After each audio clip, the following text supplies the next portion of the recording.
Welcome to multiple skill platform. आज की class में हम देखने वाले हैं टाइप्स ऑफ रोम। इसकी पहले की जो क्लास है उसमें हमने रोम के बारे में डिस्कस कर लिया है, रैम के बारे में डिस्कस कर लिया है, रैम के टाइप्स के बारे में डिस्कस कर लिया है, और भी बहुत सारी चीज़ें हैं। सीपीयू का पार्ट हमने लेकर चले थे, जिससे हमने मेमोरी भी डिस्कस कर ली है, मेमोरी के टाइप्स भी डिस्कस कर लिए। तो बहुत सारी चीज़ें हमने बहुत सारी डिटेल में देख लिया है। तो ये है क्लास नंबर 8, जिसमें हम टाइप्स ऑफ रोम पढ़ने वाले हैं। टाइप्स ऑफ रोम में आप देख लीजिए, हमने 5 टाइप के रोम्स देखे हैं। तो mask ROM, flash E P ROM, E P ROM, P ROM and E P ROM, हम ये देखने वाले हैं। तो इंडिविजुअली हम इनको पढ़ेंगे। सो नंबर 1 पे है मास्क रोम। मास्क रोम बेसिकली होता क्या है, ये रीड ओनली मेमोरी का टाइप है जो कि हम पढ़ ही रहे हैं, दैट इज मास्क्ड ऑफ। इसको मास्क्ड ऑफ कर लिया जाता है ड्यूरिंग प्रोडक्शन मास्क, और ये रिफर करता है इंटीग्रेटेड सर्किट के लिए।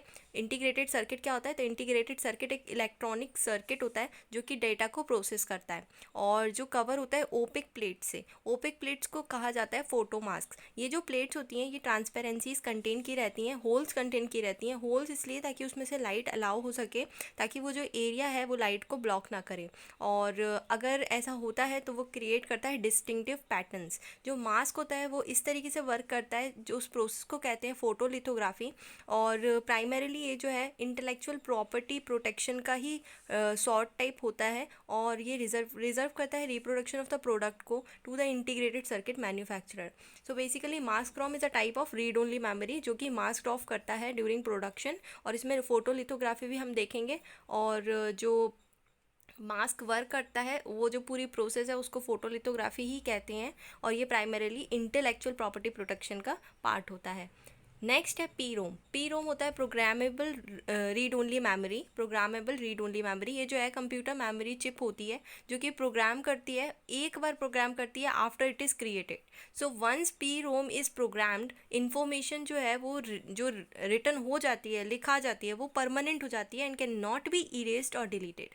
सो पी रोम जो है वो फर्स्ट डेवलप किया गया था वैन सिंह चाउ ने इन 1956 में। ये जो है एग्जाम्पल जो है पी रोम का, वो कंप्यूटर BIOS है, basic input output system in early computers. Today P ROM in computers has been replaced by EEPROM। सो EEPROM भी हम अभी पढ़ने वाले हैं। सो ये था हमारा सेकेंड टाइम। आई होप आपको समझ में आ गया होगा। थर्ड नंबर पे हम पढ़ रहे हैं फ्लैश EPROM।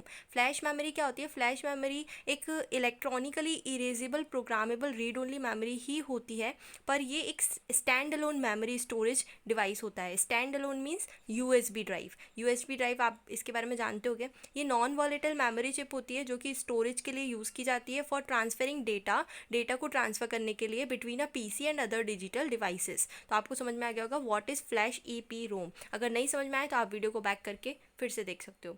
EPROM क्या होता है? Fourth type is EPROM। So EPROM होता है erasable programmable read only memory. ये एक मेमोरी होती है जो कि अपने डेटा को लूज नहीं करती है जब पावर सप्लाई कट ऑफ किया जाता है। तो जो डेटा होता है वो इरेज हो सकता है, और जो चिप है वो रीप्रोग्राम की जा सकती है by an intense ultraviolet light, जो कि एक विंडो के थ्रू, विंडो के माध्यम से डिज़ाइन की जाती है मेमोरी चिप के अंदर। इस प्रोसेस को हम बर्निंग भी कहते हैं, and it requires a specific device. एक डिवाइस ये रिक्वायर करता है जिसको हम पी रोम प्रोग्रामर भी कहते हैं, जो कि EPROM बर्नर में प्लग किया जाता है।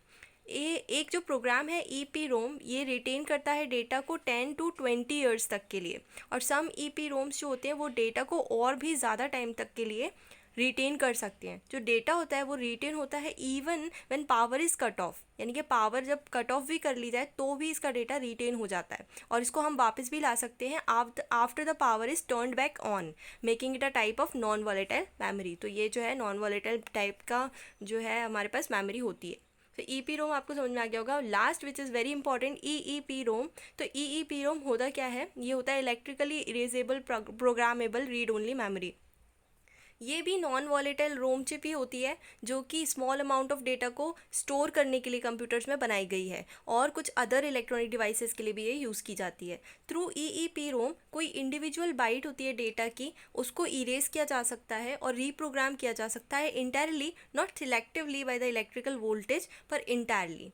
EEPROM जो है डेवलप की गई थी जॉर्ज पर्लिगॉस से इन 1978 में इंटेल के सिस्टम पर। However first time it was developed by Eli Harari in 1977 at Hughes aircraft.